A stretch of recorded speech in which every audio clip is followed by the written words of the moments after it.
Assalamualaikum warahmatullahi wabarakatuh. Puji syukur kita panjatkan kepada Allah Subhanahu wa taala, dan lanjut saja kita tentang pemikiran Muhammad Natsir untuk bangsa dan umat relevansinya kini.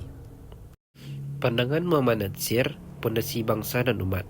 Pemikiran Natsir menjadi warisan berharga bagi umat Islam dan bangsa Indonesia. Ia percaya bahwa agama dan negara dapat berjalan beriringan tanpa saling meniadakan. Demokrasi bagi Natsir bukan hanya sistem, tetapi juga semangat musyawarah yang sejalan dengan Islam. Dalam salah satu kutipannya, ia menyatakan Islam bukan hanya untuk masjid, tetapi untuk seluruh kehidupan. Pandangan ini menjadi inspirasi bagi banyak tokoh muda dan penggerak gerakan Islam modern di Indonesia dan Asia Tenggara. Setelah tidak lagi menjabat sebagai Perdana Menteri, Natsir mendirikan Dewan Dakwah Islamiyah Indonesia (DDRI) pada 1967.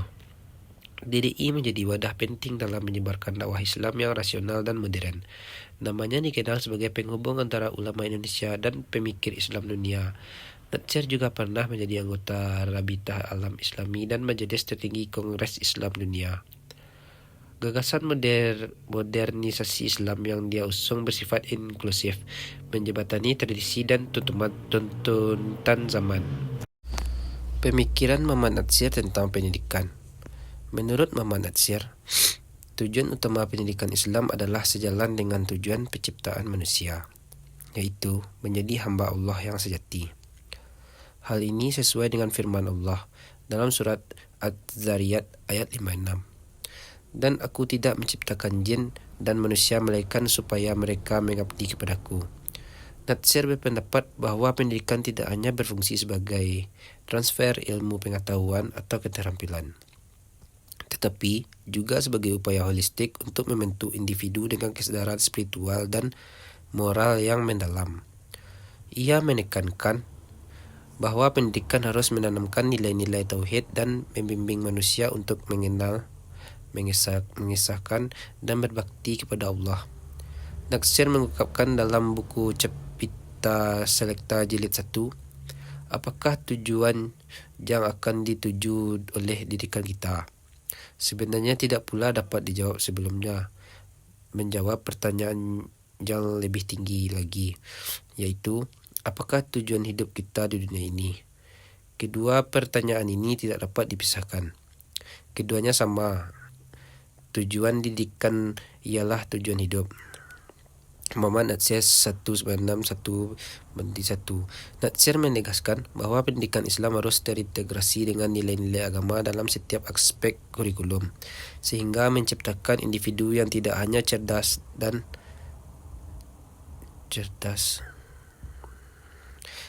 tanggung jawab sebagai hamba Allah. Tanpa orientasi ini, pendidikan tidak akan memenuhi makna dan tujuan sesungguhnya dalam konteks ajaran Islam. Pendidikan, dalam pandangan Natsir, tidak hanya transfer pengetahuan, tetapi juga pembentukan karakter dan spiritual. Baiklah, lanjut politik dan kebangsaan dalam kacamata Muhammad Natsir.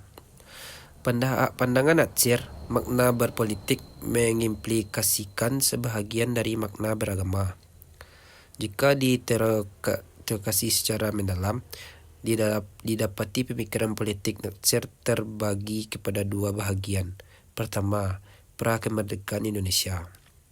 Dalam fasa ini, corak pemikiran politik beliau lebih cenderung ke arah ide dan aksi untuk merebut kemerdekaan daripada penjajahan Belanda yang Kristiani. Kritikan tajam terus dilontarkan oleh Natsir ke atas sikap dan polisi kerajaan Belanda yang cenderung mendiskriminasi umat Islam Indonesia dengan menyokong gerakan kristinisasi seperti memberi dana yang besar kepada umat Kristian untuk mendirikan rumah-rumah kebajikan. Kemudahan pendidikan, rumah ibadah, dan bantuan kesehatan dalam usaha mereka. Mengkristinisasi umat Islam. Dalam masa yang sama, kerajaan Belanda sama sekali tidak memerhatikan kepentingan umat Islam. Muhammad Natsir 1969. Kedua, pasca kemerdekaan Indonesia, yaitu pada awal era kepemimpinan Presiden Soekarno. Pada ketika itu banyak berlaku polemik dan konflik di parlemen.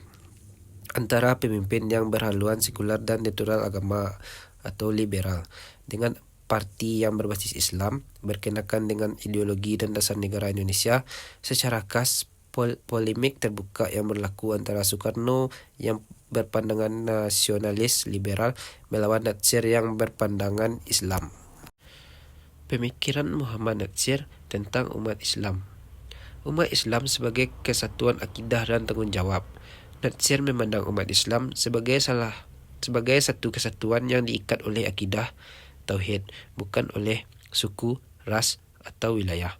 Karena itu, umat Islam memiliki tanggung jawab bersama untuk menegakkan nilai keadilan, menjaga moral masyarakat, berperan aktif dalam kehidupan sosial dan politik. Menurutnya, umat Islam tidak boleh pasif atau apatis terhadap persoalan umat dan bangsa. 2. Islam sebagai dasar pembentukan masyarakat. Natsir menekankan bahwa Islam mengatur seluruh aspek kehidupan, termasuk pendidikan, sosial, ekonomi, politik. Ia menolak pemisahan agama dan kehidupan publik, sekularisme.